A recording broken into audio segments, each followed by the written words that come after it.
Ada kisah sendiri. Tahun berapa Ustaz nih? Ini ketika saya masih aliyah. Ini bikinnya ketika aliyah? Iya. Masya Allah. Ini dua buku itu jadi saksi itu. Berawal dari niat saya. Niat saya ingin tetap berkarya, tetapi saya dihadapkan pada situasi bahwa saya betul-betul jenuh, saya betul-betul bosan, saya betul-betul tidak bisa melanjutkan naskah yang saya lanjutkan. Saya tulis, saya mulai.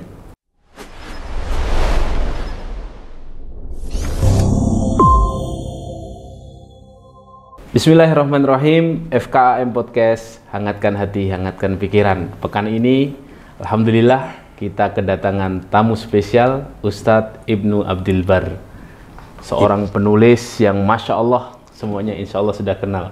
Ustadz, kaifahalu Ustadz? Alhamdulillah. Insya Allah. Ini di samping saya karya-karya beliau yang sangat banyak. Ya. Yang paling fenomenal yang mana ini Ustadz? yang ini sebentar Ustadz, Afan. Ini yang antum pertama kali tulis tahun berapa Ustadz? Yang mana ini Ustadz? Yang pertama kita tulis yang berkaitan dengan hikmah dan kisah salaf. Itu buku ensiklopedia hikmah. Oh ini ya? Iya. Dan juga Mutiara Zuhud. Mutiara Zuhud? Iya. Mutiara Zuhud. Wah ini Iya. Ini isinya kisah-kisah ya? Hikmah. Hikmah? Ya. Oh. Hikmah-hikmah. Oh hikmah-hikmah berarti kaul para salaf ya, aqwalus salaf ya. Masya Allah. Saya ingin ngobrol-ngobrol dengan Ustadz Ibnu Abdul Bar ini sebelumnya. Antum aslinya mana Ustadz? Aslinya dari Demak. Asli Demak ya? Iya, Demak. Oh, asli Demak. Terus sekarang tinggal di Solo. Di Sukoharjo. Di Sukoharjo. Iya. Tepatnya di Sukoharjo ya. Gimana Ustadz perjalanan antum dulu ketika sebelum menulis kitab-kitab yang Masya Allah tulisan antum ini sering booming gitu ya. Itu dulu emang dari kecil sudah suka nulis? Kalau dari kecil sebelumnya tidak ada basic untuk menulis sebetulnya. Cuman saya biasa dikenal sama teman-teman itu suka meringkas. Suka meringkas? Iya, suka meringkas.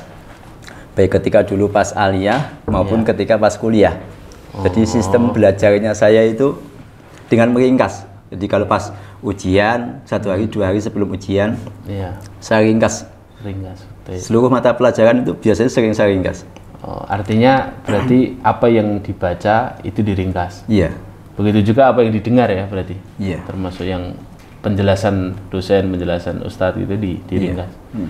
Dari ringkasan-ringkasan itu akhirnya dikumpulkan begitu.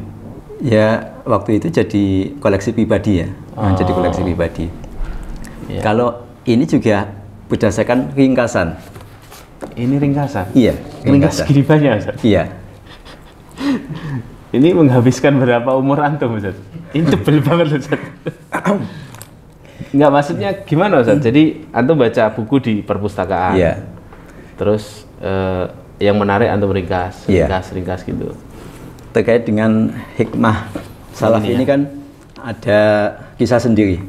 Ini ada kisahnya? Ya, ada kisah sendiri. Tahun berapa Ustaz nih? Ini ketika saya masih aliyah.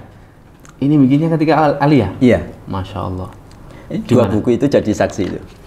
Oh ini ya, tadi belum sempat ngulik nih kita. Ini beliau punya buku catatan.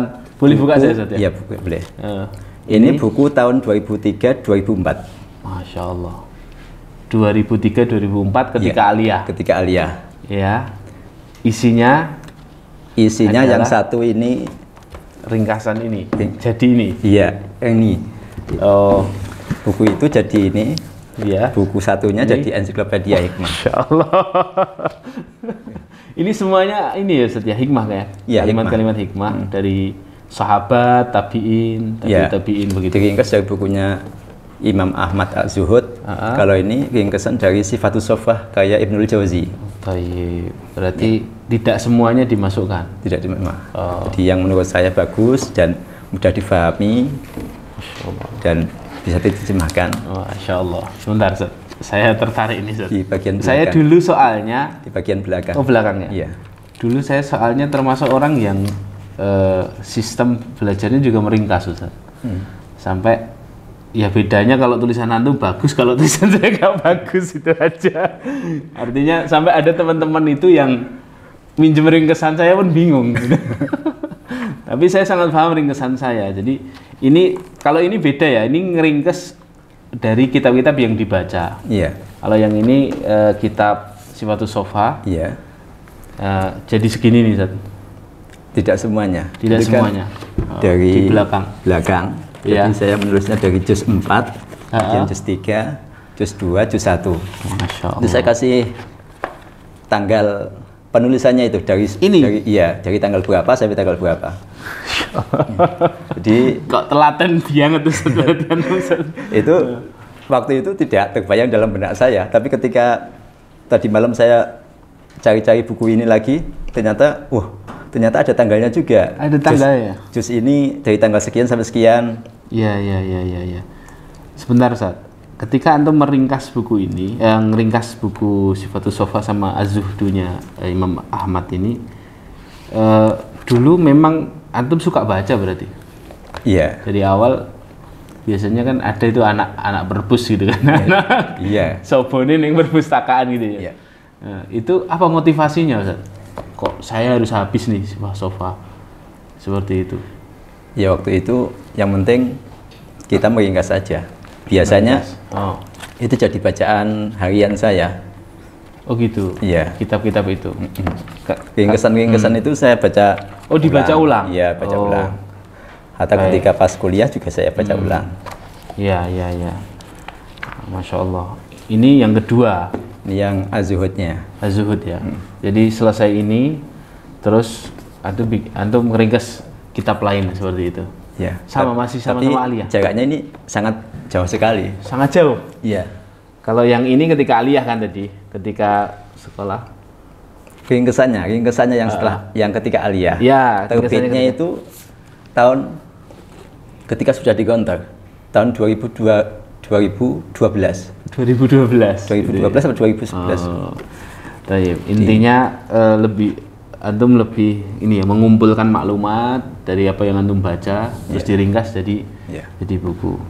Nah, dulu awal kepikiran ini saya jadikan buku itu usulan dari kawan atau antum sendiri punya inisiatif atau gimana? Iya, inisiatif saya sendiri. Kenapa? Saya baca ringkesan itu kan saya merasa mendapatkan manfaat dari nasihat-nasihat salaf itu. Sampai kemudian saya terdetik, kenapa ini tidak dicoba ditawarkan ke penerbit supaya bisa jadi buku, dibaca banyak orang. Iya. Saya itu dulu sering baca kisah-kisah ini, termasuk dua buku ini, Ustaz. Lah ini tuh saya pernah beli. Saya kira Ibnu Abdul Bar itu orang luar, Ustaz. Syekh Ibnu Abdul Bar atau siapa?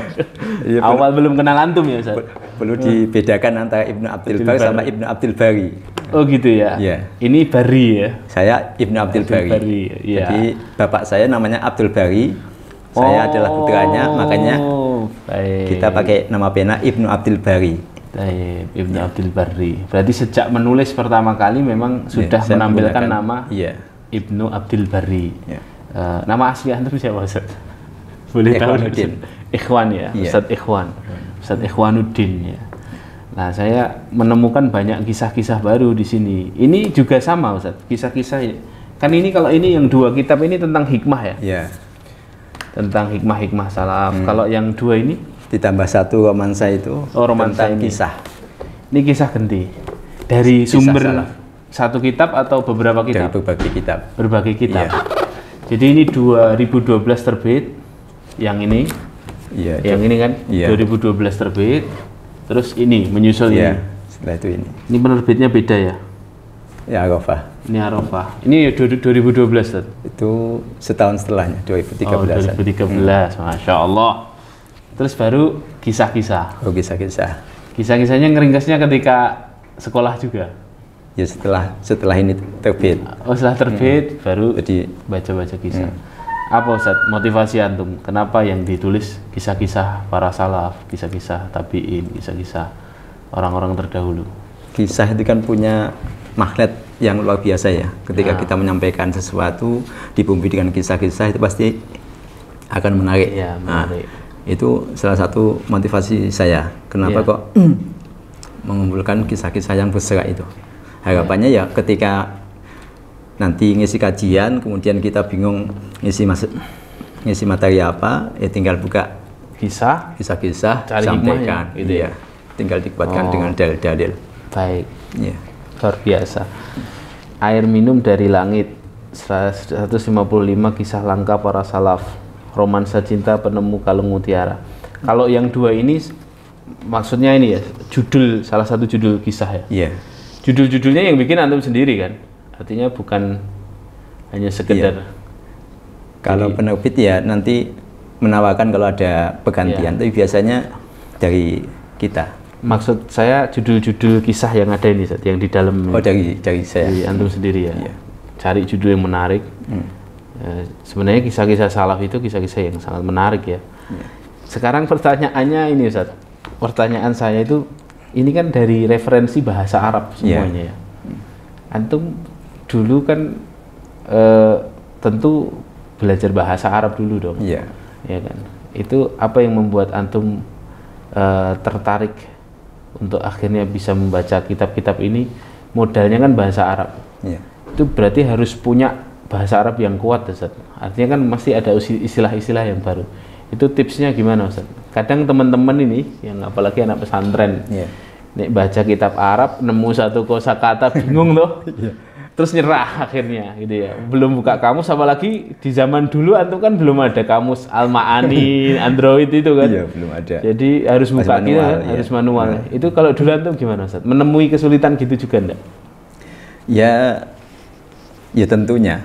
Tentu menemui. Iya. Gimana kalau antum, Ustaz? Kalau kita biasanya itu kalau membaca kitab Arab itu yang penting kita paham makna globalnya, ya sudah lanjutkan aja. Lanjutkan aja. Jadi tidak terpaku pada ini makna perkataannya ini apa. Iya. Jadi kalau kita sudah paham globalnya, misalkan satu paragraf ini intinya adalah ini, ya sudah lanjutkan aja. Tapi tetap harus nyari maknanya. Ya tetap harus nyari maknanya. Ya. Jadi ini berfase ya. Awalnya hikmah, terus kisah. Ini kan tiga selanjutnya ini kan, Ustaz. Ini dalam berapa tahun, Ustaz? Katakanlah 3 tahunan. 1 tahun.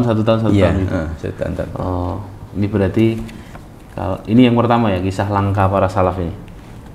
Kalau yang kisahnya, yang pertama sebetulnya romansa. Oh, romansa dulu. Cuman dulu penerbitnya berbeda. Ketika sudah habis, stoknya sudah habis, kemudian diterbitkan oleh, kita tawarkan ke penerbit yang lain. Oh, iya. Baik. Masya Allah. Baru setelah itu berpindah nih ke Tadabbur. Iya, ini saya tertarik ini. Kok beliau ini Tadabbur kisah Qur'ani. Dan ini buku yang sangat bestseller ini, dua ini. Ini Masya Allah. Ini berapa tercetak, Ustaz? Kemarin kita tanyakan ke Mas Taufik yang di penerbitan. Sampai saat ini sudah tercetak 7.500 eksemplar. 7.500 eksemplar. Berapa cetakan? 3 kali cetakan. 3 kali cetak ya. Masya Allah. Nah, ini berisi tentang tadabbur kisah, ayat-ayat kisah ya di dalam Al-Quran. Itu gimana ceritanya? Antum bisa ceritakan, Ustaz? Kok bisa bikin tadabbur kisah Quran ini gimana? Berawal dari niat saya. Niat saya ingin tetap berkarya, tetapi saya dihadapkan pada situasi bahwa saya betul-betul jenuh, saya betul-betul bosan, saya betul-betul tidak bisa melanjutkan naskah yang saya lanjutkan, saya tulis, saya mulai. Berarti mengalami titik kejenuhan. Titik kejenuhan. Oke, berarti dari apa nih? Ini saya potong, Ustaz. Dari kisah-kisah ini antum sudah bikin sampai 2017 ya kalau nggak salah. Terakhir 2000 berapa ini? Ya 2017. Terus setelah itu antum mulai pingin lagi nih berkarya nih. Terus mulai nyari tadabbur kisah Quran nih. Terus jenuh. Jenuh karena apa, Ustaz? Jenuh karena ini. Saya ingin tetap melanjutkan kisahnya, tetapi saya merasa bahwa saya kesulitan dalam mencari kisah yang belum saya sebutkan di 3 kitab ini. Oh, sebenarnya antum mau bikin masih mau melanjutkan kisahnya. Kisah tentang kisah yang keempat lah ya. Yang keempat. Tapi kok ini lagi gitu ya. Berarti ini sudah sangat lengkap ini 3 ini ya. Ini masih stoknya, Ustaz? Masih. Nanti saya beli 3 ini aja lah. Ini ada di pondok ini, ada di Akademi Al-Quran. Hanya ya cuma 1, 2 ya taruh di sana. Berarti akhirnya jenuh, terus kok bisa beralih ke kisah Al-Quran? Ya, sebetulnya ada 2 naskah yang saya kerjakan waktu itu. Ya. Yang pertama Riyadhus Shalihin, ingin kita adalah ringkesan Riyadhus Shalihin, kemudian dikasih hikmah dan kisah salafnya. Kemudian yang kedua adalah ringkesan Sifatus Shofah yang isinya kisah-kisah saja. Kalau ini tadi kan ini hikmahnya. Hikmah ya. Iya. Itu sudah setengah saya kerjakan. Dan diterima naskahnya oleh penerbit. Tapi tidak bisa selesai karena jenuh tadi. Karena kok ini lagi nih kisahnya gitu. Iya. Ya pada intinya itu. Titik kejenuhan itu betul-betul datang ke saya dan saya malas untuk melanjutkan. Iya. Terus ketika jenuh itu apa yang Anda lakukan? Wis cul. Nggak melanjutin nulis dulu gitu ya? Iya. Akhirnya apa kesibukannya berubah? Pikiran. Sampai kemudian karena kita berada di Pondok Tahfidz gitu ya, di lingkungan Pondok Tahfidz, saya kemudian buka-buka tentang kisah yang ada dalam Al-Quran. Waktu itu ketemu sama kisah burung hudhud. Dalam surat An-Naml itu. Iya.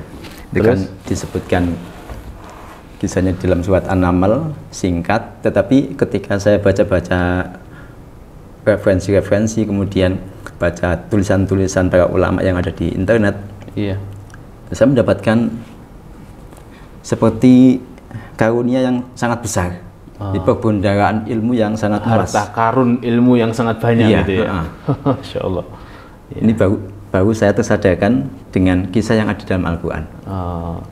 Berarti dimulai dari kisah burung hudhud. Iya. Terus dilihat, ternyata tadaburnya para ulama luar biasa tentang kisah hudhud ini. Gitu. Kalau kita berbicara tentang kisah itu kan sebetulnya kan kita ingin mengambil pelajaran dari kisah-kisah itu. Nah, kisah itu ternyata sudah ada dalam Al-Quran. Dan kisah di dalam Al-Quran pasti kisah terbaik ya? Iya, kisah terbaik. Kisah terbaik. Ya. Dan para ulama ternyata ketika mengambil hikmah kisah dari Al-Quran banyak sekali gitu ya. Sudut pandangnya para ulama macam-macam gitu ya. Saya juga mengkaji kitab antum ini Ustaz, di satu kajian saya rutin Ustaz. Sekarang alhamdulillah sudah masuk di surah Hudhud. Surah An-Naml tentang burung hudhud. Ini tentang Al-Kahfi saja sampai ratusan hikmah ya, sampai 80 sekian, hampir 100 hikmah gitu ya, dari berbagai macam referensi seperti itu. Iya. Terus akhirnya mulailah tertarik dengan dunia tadabbur ya. Apa bedanya Ustaz antara tadabbur sama tafsir? Sama atau beda? Agak sedikit berbeda. Berbedanya di? Kalau tadabbur itu kan untuk semua umat, hatta kepada orang kafir pun ayat tentang afala yatadabbarun itu ditujukan kepada mereka. Artinya semua kena? Iya, semua kena. Dan semua bisa tadabbur? Iya. Kalau tafsir? Kalau tafsir itu kepada orang-orang yang punya kompetensi. Dan orang yang memang punya kompetensi di bidang tafsir gitu ya. Tapi beberapa referensi antum ini kan dari kitab tafsir. Kitab tafsir. Berarti para ulama tafsir juga bertadabbur. Bertadabbur sebetulnya. Oh, seperti itu. Jadi faedah-faedah yang diambil oleh para ulama itu ya hasil dari tadabbur. Sekalipun nanti ada yang mengistilahkan dengan kata-kata istinbat. Istinbat. Di Imam As-Suyuti itu punya buku Al-Iqlil fi Istinbati Tanzil. Jadi isinya adalah istinbat-istinbat, pelajaran-pelajaran yang bisa diambil dari ayat-ayat Al-Quran. Ayat-ayat Al-Quran. Ayat-ayat kisah. Semua ayat-ayat Al-Quran. Oke. Iya. Berarti semua kisah yang ada di dalam Al-Quran itu tidak habis untuk digali pelajarannya, Ustaz ya? Ini habis. Berapa kisah di dalam kitab ini? Hanya 10 kisah saja. Padahal di dalam Al-Quran lebih dari 10 kisah. 10 kisah ini adalah 10 kisah yang istimewa menurut saya. Jadi sebelum saya membuat buku ini, saya harus menghafalkan ayat-ayatnya dulu. Masya Allah. Saya renungi berdasarkan pemahaman saya sejenak. Dan kalau sudah hafal, sudah dapat feel-nya, kemudian kita baru buka kitab tafsir. Berarti ini cukup lama Ustaz pembuatannya.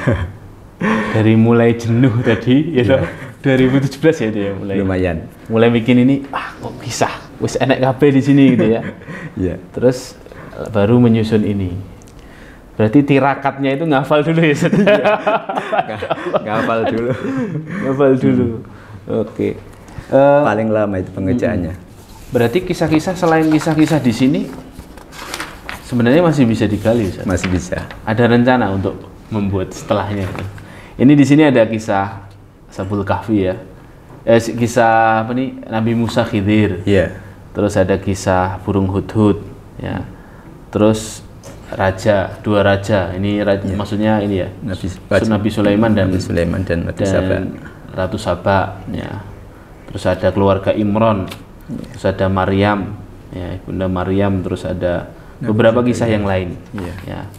Ada rencana Ustaz melanjutkan seri yang ini? Sebelumnya ada rencana, tetapi setelah buku yang ini ya, Kisah Nabi Yusuf ini terbit, kemudian kita berdiskusi dengan salah seorang ustadz itu, sepertinya setelah umum kok khusus itu tidak pas kalau kembali ke umum lagi. Oh gitu. Ini khusus Nabi Yusuf ya? Khusus Nabi Yusuf. Surah Yusuf nih, surah 12. Ya. Memang kalau menurut antum di antara kisah-kisah Al-Quran yang paling menakjubkan kisah dan pelajarannya, tadabbur yang bisa antum ambil banyak itu di kisah apa Ustaz? Kisah Nabi Yusuf? Iya, terwakili di buku Tadabbur Kisah Qur'ani. Itu yang paling menarik. Yang sudah kita hayati lah. Ini 10, ini satu kisah. Kok ini bisa lebih tebal Ustaz daripada ini? Karena memang ini lebih ceritanya lebih panjang ya, satu surat kan ini. Satu surat. Di samping memang sudah banyak yang membahas tentang kisah Nabi Yusuf. Imam Ibnu Qayyim bahkan menyebutkan kisah Nabi Yusuf itu bisa berisi 1000-an faedah. Tapi sayang kita tidak menemukan bukunya beliau ini. Beliau sempat terdetik mengatakan dalam salah satu karyanya itu kisah Nabi Yusuf itu mengandung 1000 faedah. Masya Allah. Bahkan lebih. Masya Allah. Iya. Ini tadabbur kisah Nabi Yusuf. Ya. Ini juga fenomenal ini, Ustaz. Ya. Terus selanjutnya berubah ke tadabbur bacaan sholat gitu ya. Iya. Ini kitab yang sangat bestseller ini, Ustaz. Ini sampai sekarang terbit berapa eksemplar, Ustaz? 3 bulan yang lalu sekitar 35.000. 35.000 eksemplar. 35.000. Masya Allah. Kalau sekarang mungkin sudah tembus 40.000 insya Allah. 40.000 ya? Iya. Apa yang menarik dari buku ini, Ustaz? Ini sebetulnya sekedar bonus saja ya. Bonus? Sekedar bonus ya. bonus? Bonus selaku 40.000. Ini di luar rencana kita. Di luar rencana saya. Gimana, Ustaz? Jadi ini sebetulnya hanya tulisan sederhana yang dulu saya tulis di majalah Hujjah. Jadi dulu kita punya majalah Hujjah yang terbit hampir 6 tahunan. Setiap bulan ya? Iya, setiap bulan. Di rubrik apa? Rubrik Ruh Ibadah namanya. Ruh Ibadah? Ruh Ibadah. Isinya tentang bagaimana kita menghadirkan hati ketika sedang beribadah. Dimulai dari sholat. Artinya ini bacaan-bacaan sholat yang ada di dalam bacaan sholat. Dan gerakan sholat. Dan gerakan sholat ditadaburi gitu. Jadi satu buku bonus laku 40.000 eksemplar. Masya Allah. Bifadlillahi ta'ala. Masya Allah. Selesai dari sini belum berhenti dong, Ustaz? Iya. Ini buku kok bisa langsung loncat ke keluarga bervisi surga ini? Ini juga ini dari rubrik dalam majalah Hujjah. Namanya Mu'asyarah. Tentang keluarga. Berarti tematik di dalamnya. Tematik. Iya. Tematik tapi mungkin diurutkan, Ustaz ya. Di apa namanya? Ya, dipilih sesuai dengan tema besarnya. Dipilih-pilih sesuai tema besarnya. Iya. Kalau Mu'asyarah ini kaitannya dengan pasangan suami istri. Oke. Selanjutnya Ustaz, ini buku-bukunya sudah kita kulik semua, ada 9 buku, ada 2 buku legendaris beliau ini, catatan beliau ketika di nyantri ya Ustaz? Iya, nyantri. Sejak SMP atau sejak ini Ustaz nyantrinya? Setelah SMP. Setelah SMP? Iya. Artinya kenal bahasa Arab baru setelah SMP? Iya. Oh. Coba Ustaz, bisa nggak di-share, otomatis antum ini kan referensinya bahasa Arab semua, iya, kan? Di-share bagaimana kiat agar kita itu tertarik sama bahasa Arab gitu Ustaz. Karena itu kan penting kan, itu ya kita tidak mungkin bisa memahami satu kisah, satu referensi kalau tidak paham bahasa Arab. Kalau dulu antum belajarnya gimana Ustaz, bahasa Arab? Ya hanya di pondok. Cuman ketika pas sanawi itu di rumah itu sudah ada pelajaran nahwu. Kita pakai jurumiyah itu. Jadi kalau di desa saya itu biasanya kita ngaji maghrib dan subuh. Pada maghrib dan pada subuh. Kayak diniyah itu ya? Iya, kayak diniyah.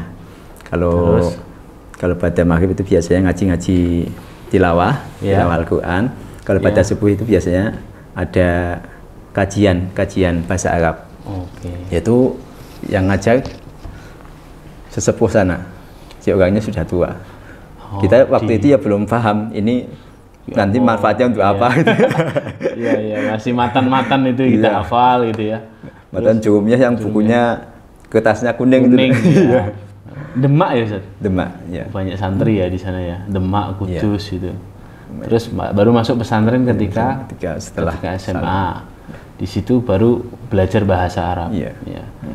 Ada tips-tips nggak Ustaz agar belajar, kan tidak mungkin hanya belajar di kelas kan, tentunya memperkaya kosakata atau apa itu. Kalau antum sendiri gimana metode belajar bahasa Arab yang menurut antum efektif ini? Kalau saya yang pertama itu belajar membaca, sekalipun kita tidak tahu apakah ini betul apa salah, yang penting baca aja. Kita ambil buku bahasa Arab, kemudian kita baca, entah itu nahwu sorobnya itu betul apa tidak, yang penting kita setidaknya paham, ya sudah lanjutkan aja. Ini nanti membuat kita memiliki dauk tersendiri dalam membaca.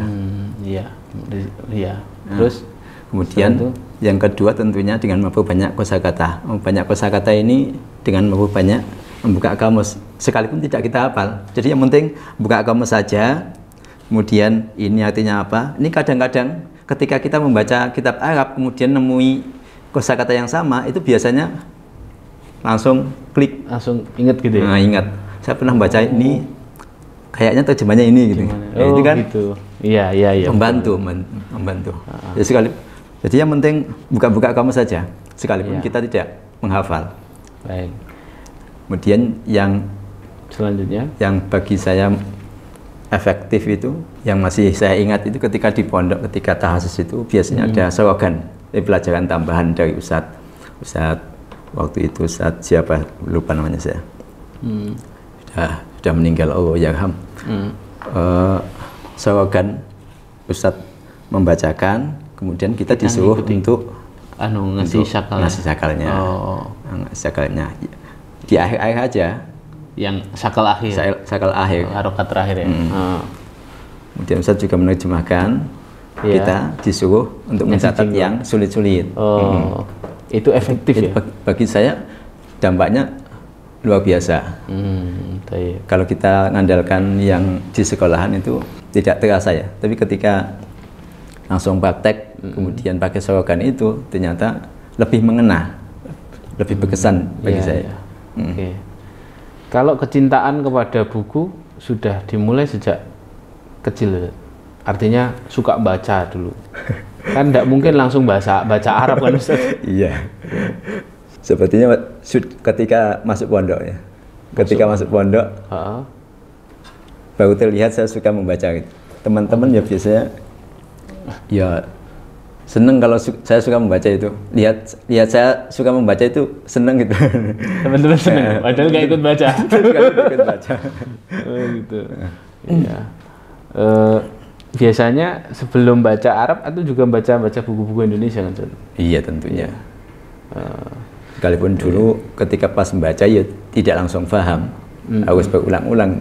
Misalkan buku tentang tazkiyah misalkan, yang penting baca dulu aja. Buku Indonesia maksudnya? Buku Indonesia. Iya. Apa yang membuat antum akhirnya baca itu menyenangkan? Yang antum dapatkan apa, Ustaz? Karena banyak orang tuh yang tidak tahan baca kan. Aduh, tuku buku, beli buku, buku ini cip plastikan di lepok kira sampai bertahun-tahun.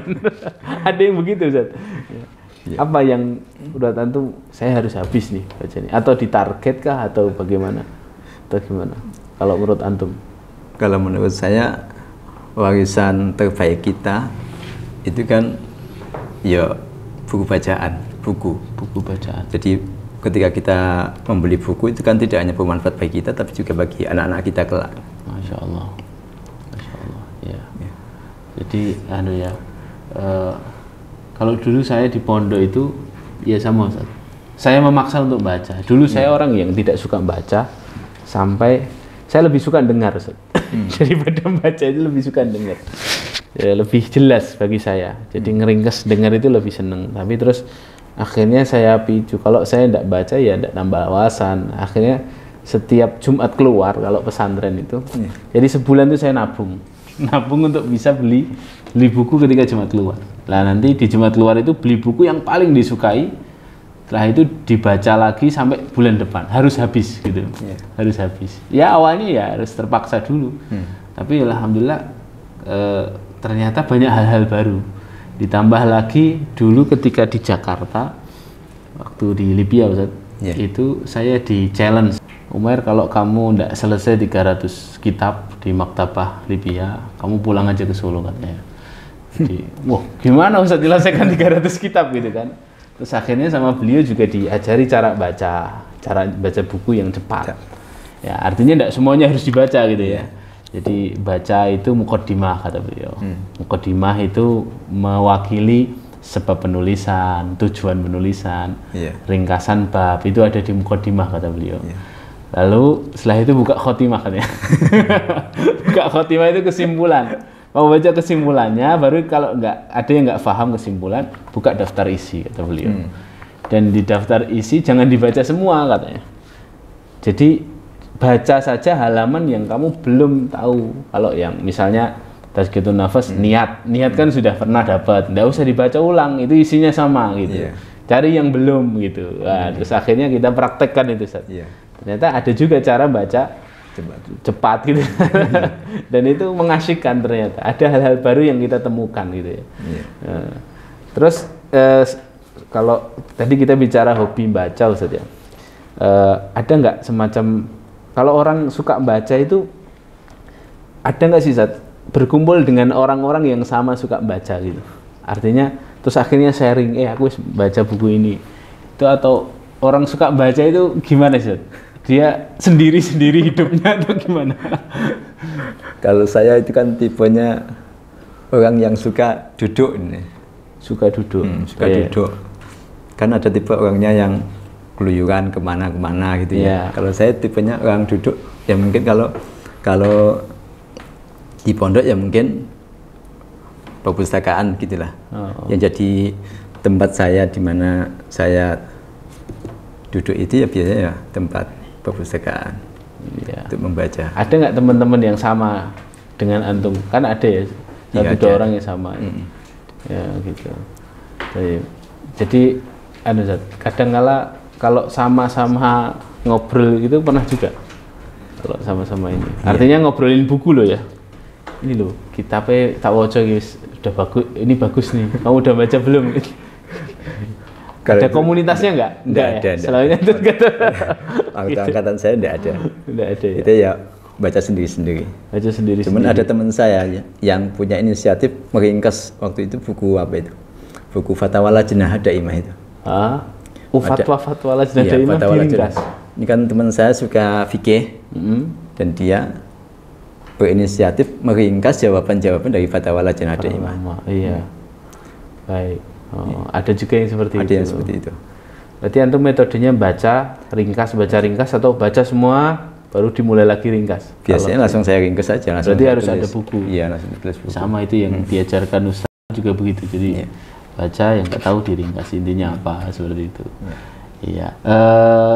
Setelah bahas soal baca, soal nulis ini, Ustaz. Ya. Soal nulis itu gimana? Metode pertama menulis itu gimana, Ustaz? Misalnya ada teman-teman, saya pingin punya karya ini, saya suka baca tapi tidak bisa menuangkan ke tulisan.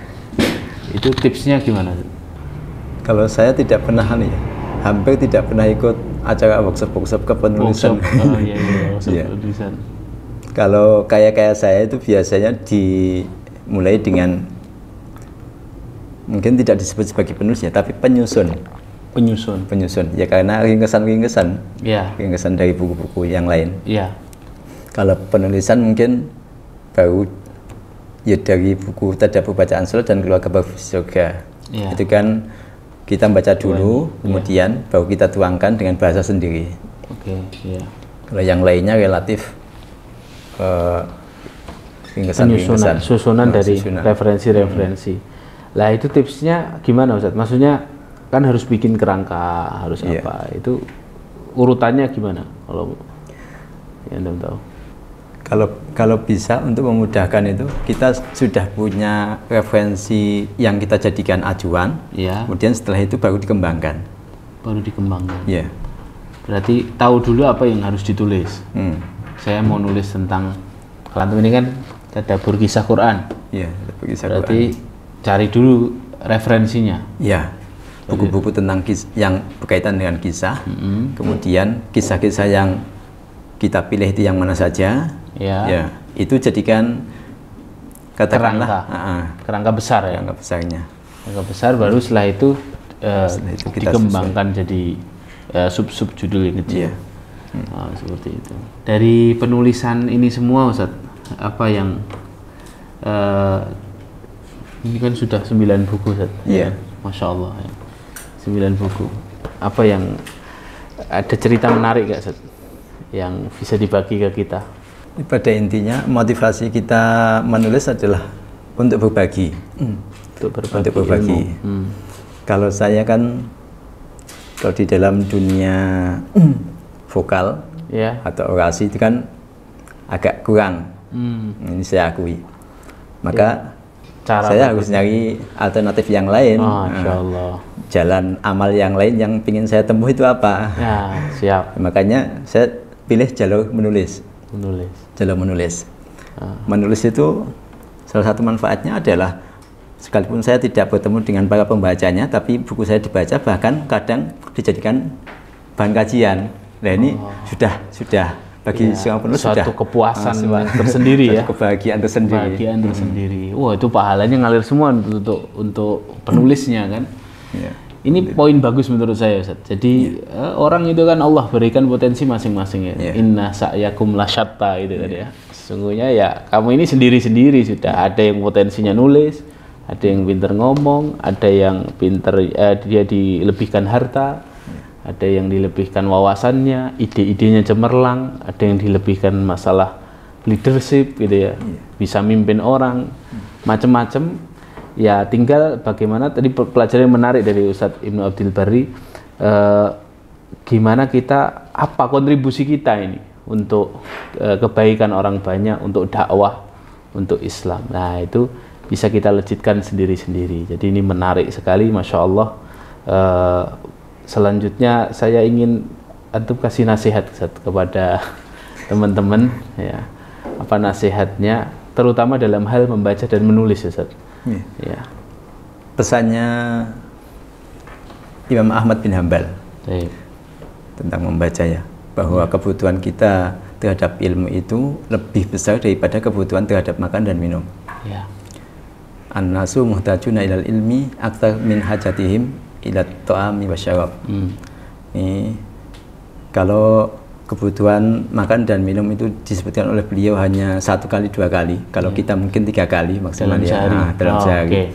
Kalau ilmu itu biadadil anfas, sejumlah nafas kita selama kita masih hidup, ya kita berhajat terhadap ilmu. Ilmu apa saja, baik ilmu dunia terlebih ilmu akhirat. Kemudian kalau untuk menulis, bagi yang punya kemampuan untuk menulis, ya usahakan berbagi dengan tulisannya. Karena kita tidak tahu pembaca mana yang tersentuh dengan tulisan kita yang itu menjadi sebab hidayah, dia berbalik dari yang sebelumnya mungkin tidak baik menjadi baik, dari yang sebelumnya mungkin jauh belum soleh jadi dekat sama Allah. Gitu kita tidak tahu tulisan yang mana. Yang penting tulis aja. Yang penting tulis saja. Saya berbagi. Niat kita adalah untuk Allah. Berbagi kebaikan. Maka nalillah fahuwa abqa, itu katanya Imam Malik gitu ya. Kita Imam Malik ya. Selama ini untuk Allah, maka dia akan kekal, akan bisa manfaatnya itu kekal abadi seperti itu ya. Masya Allah, jazakumullah khair Ustadz Ikhwanuddin Ibnu Abdil Barri. Sekarang tahu nama aslinya ini teman-teman ya. Ibnu Abdil Barri kan Ustadz? Iya. Terima kasih Ustadz atas motivasi, berbagi pengalaman, tips-tipsnya untuk kita semuanya. Semoga kita tunggu Ustadz karya-karya antum selanjutnya. Kita ini penikmat karya-karyanya beliau ini, dan semoga nanti semakin banyak orang yang termotivasi untuk suka membaca ya, karena tadi beliau mengutip perkataan Imam Ahmad, kebutuhan kita kepada ilmu dari bacaan-bacaan kita, dari kajian-kajian kita itu lebih daripada kebutuhan kita terhadap makanan ya. Karena ilmu itu mendasari setiap tindak tanduk perbuatan kita, setiap hembusan nafas kita butuh ilmu ya, ya. Melihat butuh ilmu, mendengar butuh ilmu, duduk butuh ilmu, minum butuh ilmu, semuanya butuh ilmu ya. Barakallahu fikum. Jazakumullah khairan Ustaz atas kehadirannya. Jangan kapok Ustaz ke FKM Podcast. Insyaallah nanti kita bahas yang lainnya Ustaz. Penting juga sekali-kali kita bahas tadabbur bacaan sholat dan lain sebagainya. Baik, terima kasih. Barakallahu fikum. Assalamualaikum warahmatullahi wabarakatuh. Waalaikumsalam warahmatullahi wabarakatuh.